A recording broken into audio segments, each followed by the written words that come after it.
bırakıp uzaklara git. Ardından yaşlı gözlere mahkum edip git. Bırakıp beni bir başıma.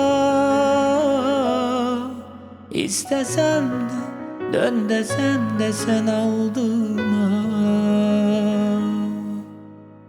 Git, bırakıp uzaklara git. Ardından yaşlı gözlere mahkum edip git. Bırakıp beni bir başıma. İstesem de dön desem de sen aldırma. Sana git diyemem ama kal demek de gelmiyor içimden. Son sözünü söyledin beni bırakıp giderken. Ah gün gelir bir gün pişman olup dönersen.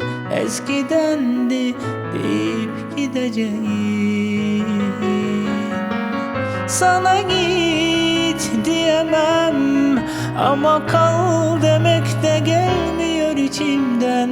Son sözünü söyledin beni bırakıp giderken. Ah gün gelir bir gün pişman olup dönersem.